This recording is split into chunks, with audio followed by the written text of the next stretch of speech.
이 영상은 1945년 8.15 해방 후에 한반도를 둘러싼 국제정세와 좌우 대립이 심했던 사회적 혼란, 남북분단과 6.25 한국전쟁 발발 배경, 6.25 전쟁의 전황, 1953년 7월 27일 판문점에서 정전협정이 체결될 때까지 3년 1개월 2일 동안 6.25 전쟁의 피해와 참상, 남편과 가족을 잃은 전몰군경 미망인과 유족들, 그리고 온몸에 부상을 입어 정상적인 생활이 어려웠던 상위용사들이 빈곤과 고난 속에서 살아온 생활상과 북한 공산정권이 무력 통일을 시도했던 6.25 전쟁이 우리에게 주는 교훈 등을 담아 오늘의 시대를 살아가는 우리 국민들에게 보훈문화의식 확산을 위하여 대한민국 상위군경의 경기도 지부 주관으로 제작되었다.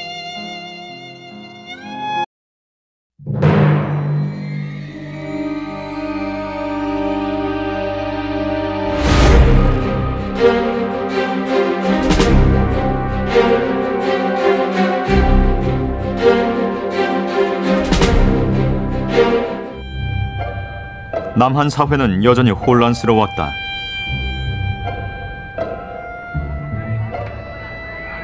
실업률은 높았고 물가는 뛰어올랐다. 식량과 생필품은 부족했고 전력난까지 겹치면서 경제는 바닥을 치고 있었다. 유엔의 남북한 총선거 제안에 대한 북한의 거부 이후 남한만의 단독선거 실시 여부를 놓고 남한 사회는 분열됐다. 남한만이라도 단독선거로 정부를 수립하고 이후 점진적으로 통일을 하자는 이승만. 반면 김구는 남북한 통일 총선거를 주장했다. 중도 우파의 대표적인 인물 김규식 역시 단독선거는 분단이라며 김구와 뜻을 같이 했다. 남로당은 무력투쟁으로 남한의 단독선거를 반대했다.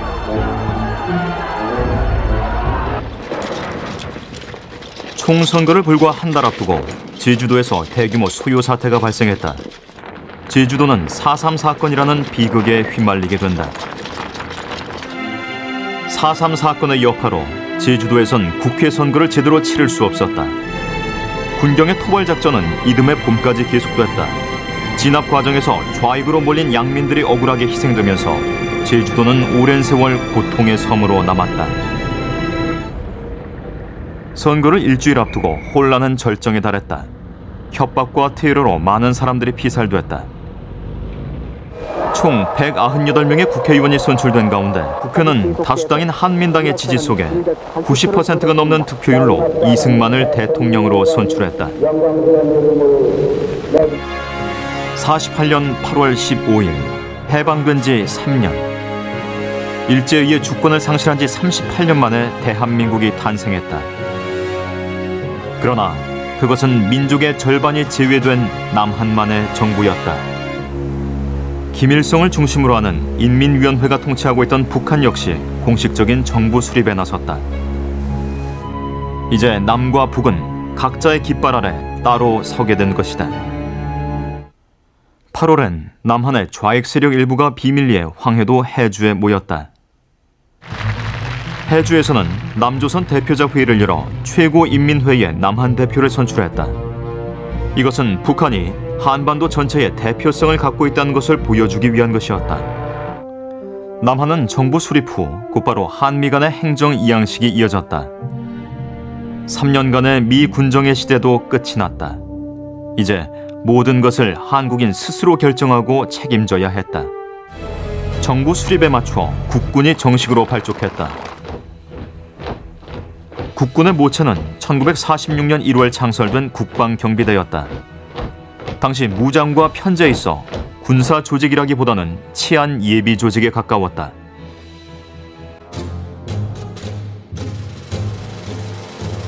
국방경비대를 모집할 때의 전형은 신체 검사와 구두 시험뿐이었다. 지원자에 대한 사상 검토나 신상 조사는 하지 않았다. 미 군정의 탄압으로 차츰 활동 영역이 좁아지고 있던 좌익 세력에게 군대는 안전한 피난처였다. 이미 좌익이 불법화된 국가에서 이들은 언제 터질지 모르는 시한폭탄 같은 존재였다.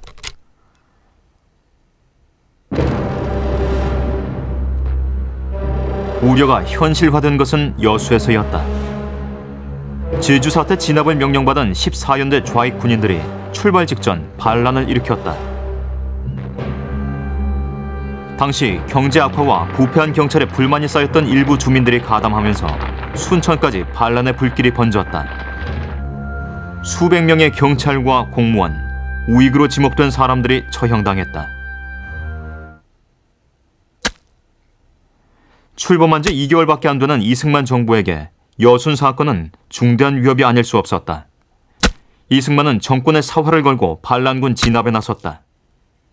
반란과 진압의 혼란 속에 시가지는 지옥으로 변했다. 10월 27일, 토벌군은 여수 전역을 탈환했다. 반란군과 그의 가담한 좌익 세력도 검거됐다. 토벌군에 밀린 반란군은 지리산으로 도주해 게릴라전을 전개했다. 이때부터 남로당은 본격적인 게릴라 투쟁을 전개해 나갔다. 이듬해 2월, 계엄이 해제되었고 반란 주모자들에 대한 처형도 진행됐다. 전체 군인의 5%에 달하는 4,700여 명의 군내 좌익 세력이 숙청됐다. 이후 국가보안법 제정과 반공사상 강화 등 여순 사건을 계기로 이승만 정권은 반공 정책을 강화해 나갔다.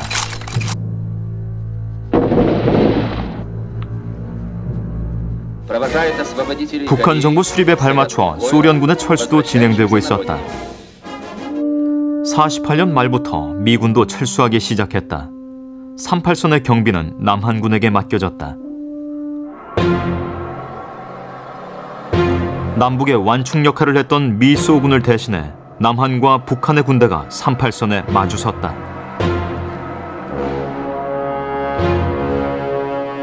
(38선은) 미국과 소련이 자로 긋듯 인위적으로 만들었기 때문에 지형적인 특성은 전혀 고려되지 않았다. 산과 강 위로 그어진 38선은 그 경계가 모호하기 짝이 없었다.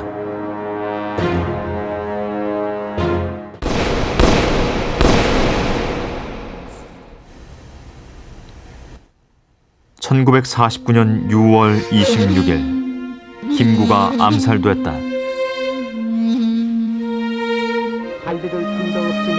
김구의 죽음으로 통일정부에 대한 신라 같은 희망도 사라졌다. 1949년 6월 말, 남한 정부의 거센 반대에도 불구하고 미군은 군사 고문단 500명만 남긴 채 완전히 철수했다. 이로써 한반도에 미소군이 주둔하던 시대는 끝이 났다.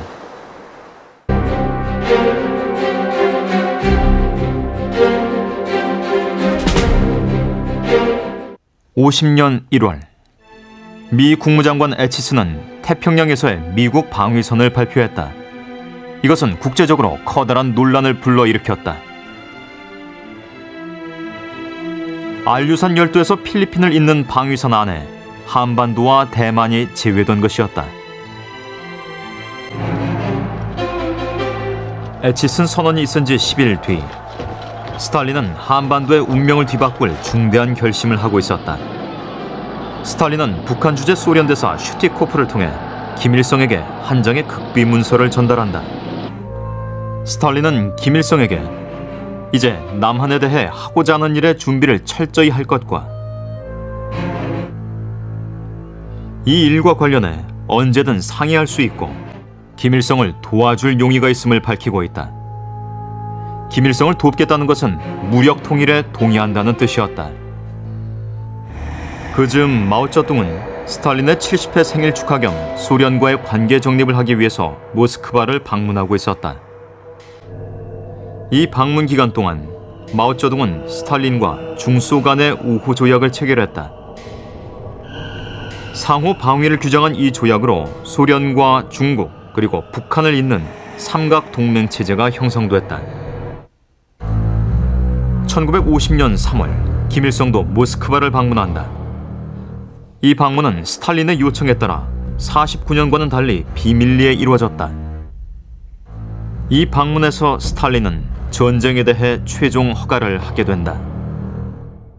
스탈린은 전쟁에 대해 허가는 했지만 최종 결정은 중국과 상의하라는 단서를 달았다. 다음 달인 50년 5월, 김일성은 마오쩌둥의 동의를 얻기 위해 비밀리에 중국을 방문한다. 전쟁 기획을 모르고 있던 마오쩌둥은 스탈린이 전쟁에 동의한 것이 사실인지 확인하기 위해 전문을 띄웠다. 스탈린은 국제 정세가 변했기 때문에 전쟁을 허락했다고 했다. 이에 마오쩌둥도 김일성의 전쟁 기획에 동의한다고 했다. 김일성이 제안하고 스탈린이 허가하고 마오쩌둥이 동의한 전쟁. 전쟁은 이제 카운트다운만 남겨놓고 있었다.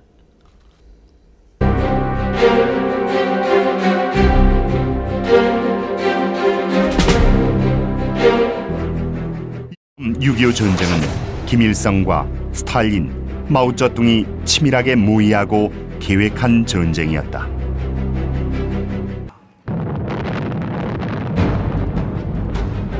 (1950년 6월 25일) 새벽 4시 북한군은 선제 타격 작전 계획에 따라 38도선 전 전선에 걸쳐 남침을 개시하였다.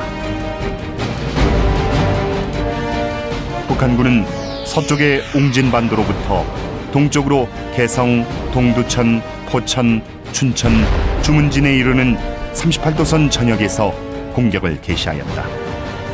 강릉 남쪽 정동진과 임원진에는 육전대와 유격대를 상륙시켰다.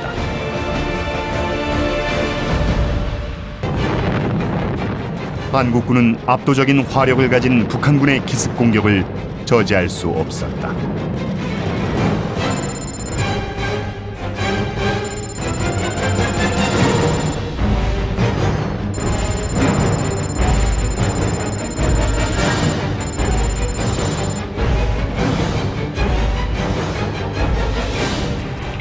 특히 의정부 서울 축선에서 북한군은 국군의 7배가 넘는 전투력을 집중하여 국군의 후방 주둔 사단이 전방으로 속속 투입됐지만 역부족이었다. 결국 28일 새벽 국군은 미아리 방어선까지 격파당하고 말다. 정부는 임시로 대전으로 옮겼다가 전황이 불리해지자 대구를 거쳐 부산으로 옮겼다. 7월 초 유엔군을 지휘할 통합군사령부가 설치되고 메가더가 유엔군 사령관에 임명되었다. 대한민국을 도우려고 파병 16개국, 의료지원 5개국 등 총 21개국이 6.25 전쟁에 참전했고 38개국이 물자 지원을 하는 등 총 59개국이 지원에 나섰다.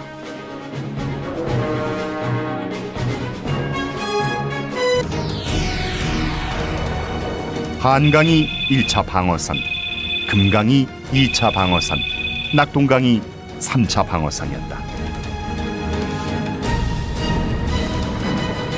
북한군에 밀려 후퇴한 국군과 유엔군은 8월 초에는 마침내 낙동강을 최후의 방어선으로 하기에 이르렀다. 대구로부터 남으로 마산까지 서남부 방어는 유엔군이, 대구로부터 동으로 포항까지는 국군이 방어를 맡았다.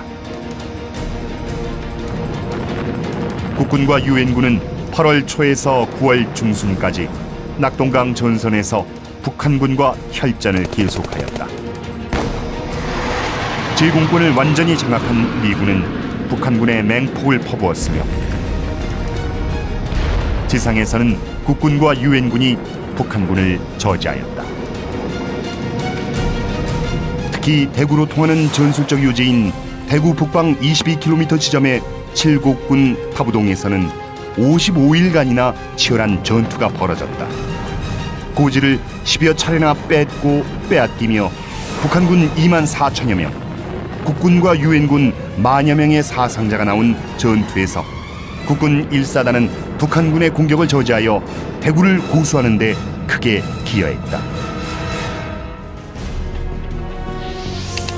전선의 상황이 너무 급해 학도병 등으로 신병을 받아도 이들을 제대로 훈련시킬 여유가 없었다. 이들은 겨우 서너 시간 동안 기본적인 소총 사격 훈련과 수류탄 투척 요령만 습득한 뒤 곧바로 전선으로 투입됐다. 희생자는 계속 늘었고 고문관으로 불리는 신병들은 계속 도착했다. 한바탕 격전을 치르고 나면 부대원의 30-40%가 사라졌다. 이들은 신병으로 교체됐다. 나중에는 분대장이 자신에게 배속된 분대원의 얼굴과 이름도 모른 채 전투에 나서는 지경에 이르렀다. 군적도 없이 죽어간 무명용사들. 그들은 대한민국의 오늘을 떠받친 주역이다. 메가더가 이끄는 유엔군은 1950년 9월 15일 인천 상륙작전을 감행한다. 유엔군 상륙부대가 한반도 중부에서 북한군의 퇴로를 차단하면 낙동강 전선에 유엔군이 대반격을 한다는 계획이었다.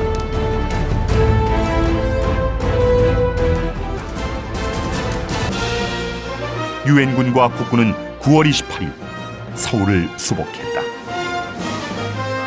국군 1사단이 가장 먼저 평양에 입성했다. 국군 중 선두부대는 압록강에 도달했고 유엔군도 한반도에서 공산군을 몰아내기 위한 마지막 공세에 몰입했다.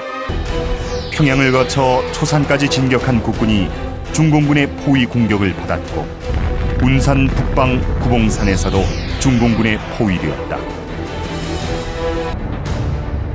동북방면의 유엔군도 엄청난 수의 중공군과 맞닥뜨렸다. 북한의 임시 수도 평안북도 강계를 점령하기 위해 함경남도 장진호로 진출했던 미 해병 1사단은 10배나 많은 중공군 7개 사단의 포위 공격을 받았다. 11월 27일부터 12월 11일까지 15일간 영하 20-30도의 혹한 속에서 치른 장진호 전투에서 미 해병 1사단은 3천여 명의 전사자 등 사상 최악의 피해를 입었으나 중공군의 남하를 저지하고 성공적으로 철수하였다. 이미 남쪽의 원산 방면이 차단당했기 때문에 유엔군은 12월 23일까지 흥남에서 철수했다. 이때 자유를 찾는 북한 주민 10만여 명도 유엔군과 함께 탈출하였다.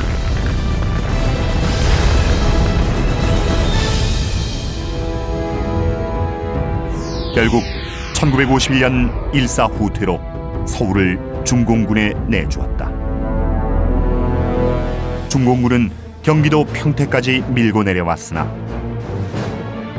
다시 유엔군이 반격하였다.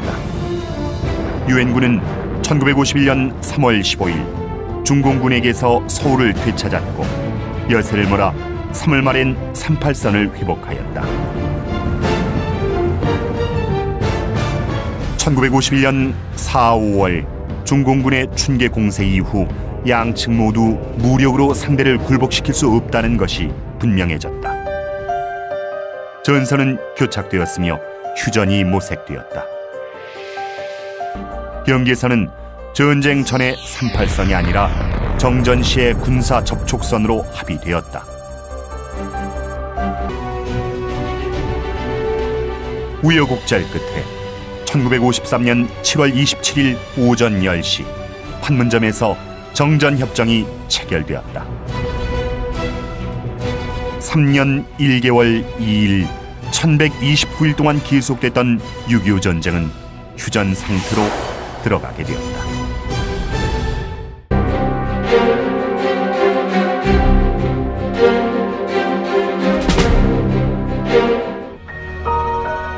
(6.25) 전쟁으로 대한민국은 엄청난 물적, 인적 피해를 입었다.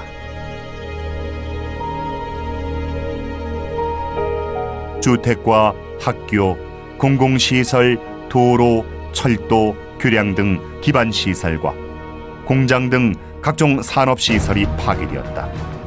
물적 피해액은 당시 2년치의 국민 총생산액에 달했다. 여기에 군인 전사상자, 실종자가 62만 명, 민간인 사망, 부상, 실종자가 99여만 명이었으며 유엔군 사상자, 실종자는 15만 명에 달했다. 수십만의 전쟁 고아와 미망인이 발생해 있으며 가족이 이어진 이산가족이 1000만 명에 달하였다. 이 엄청난 손실과 피해 사실을 보면 북한 공산 정권이 무력 공산 통일을 꾀한 것이 우리 민족에게 얼마나 큰 재난을 초래했는지를 알 수 있다.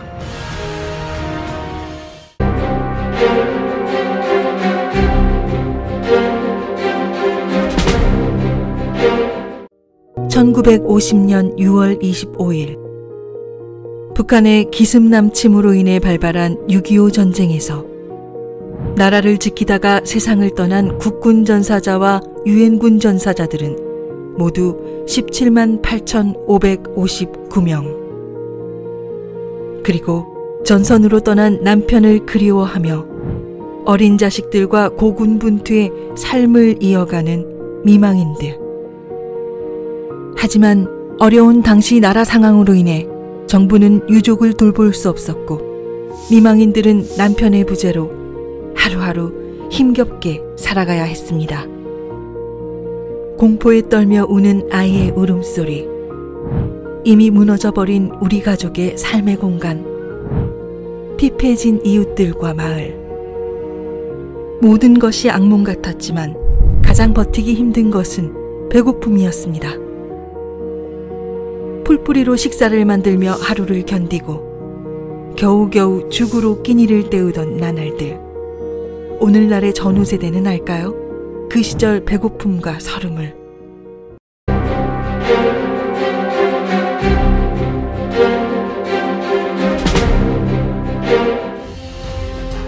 (6.25) 전쟁은 또한 대한민국의 국민의식을 형성하는 중요한 계기가 되었다. 1950년 여름, 남한 주민은 공산 치하를 경험하면서 자유민주주의의 소중함을 절실히 깨달았다. 남한 주민은 대한민국 국민으로서의 귀속의식과 애국심을 갖게 되었다. 북한 공산 집단은 약 20만 명의 남한 젊은이들을 인민군으로 납치하여 사지로 몰아넣었고, 농촌에서는 이미 완료된 농지개혁을 다시 했으나 농민에게는 아무런 실익이 없는 일이었다. 그리고 토지를 농민에게 나눠준 대가로 현물세를 징수했는데 경작지 한 평당 작물의 포기수, 포기당 이삭수, 이삭당 나달수를 계산하여 이것들을 일일이 곱한 후 내야 할 평당 세금을 산정했다. 뿐만 아니라 매일 집회를 열어 국민들을 동원하고 소위 반동분자를 뽑아 즉결 인민재판으로 학살하였다. 이처럼 북한의 점령 통치는 매우 가혹한 것이어서 짧은 기간이나마 민주주의 체제를 경험했던 남한 주민들의 증오와 원성을 낳았고 주민들로부터 외면당했다. 한편 6.25 전쟁 휴전 후 한미 상호 방위 조약이 체결되어 한국의 안보 태세가 굳건해졌다. 한미 상호 방위 조약은 1953년 10월 1일 미국 워싱턴에서 체결됐고 1954년 11월 17일에 정식 발효되었다. 대한민국은 유엔의 도움을 받아 북한의 침략을 물리칠 수 있었다. 유엔의 도움이 없었더라면 대한민국은 세계 지도에서 또 한민족의 역사에서 사라졌을 것이다. 하지만 그것만은 아니었다. 한 나라 국민이 자신을 지키려는 의지와 헌신이 없는데 외국군이 홀로 그 나라를 지킬 수는 없는 법이다. 대한민국 정부와 국군, 국민이 나라를 지키려는 강한 의지를 갖고 숭고한 헌신을 하였기에 대한민국이 살아남을 수 있었다.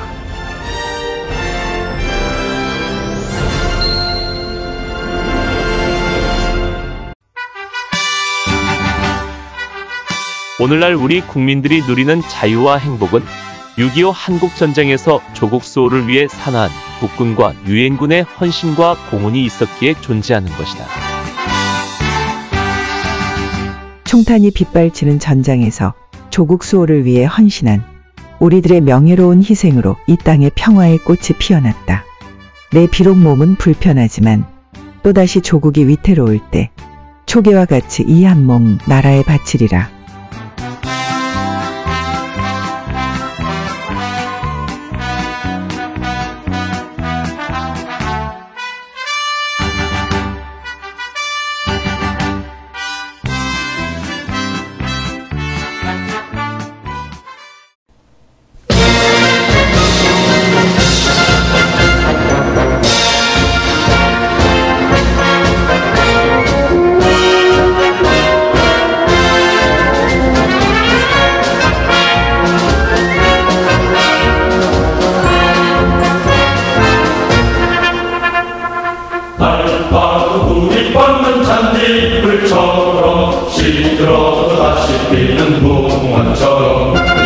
끈질기게 지켜와 진행하라. 옛날의 조상들은 그나 세웠지.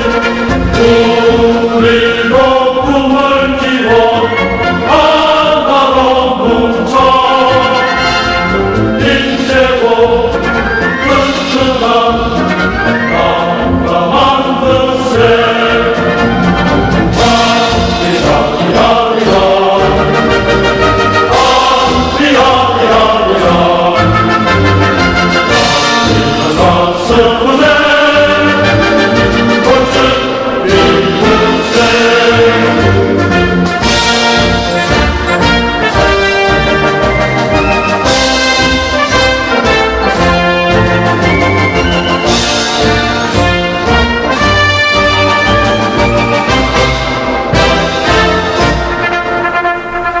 발파도보다 나는 보리싹처럼 서리에 터지지 않는 들국화처럼 끈기있게 일어나 빚을 자서 할아버지 할머니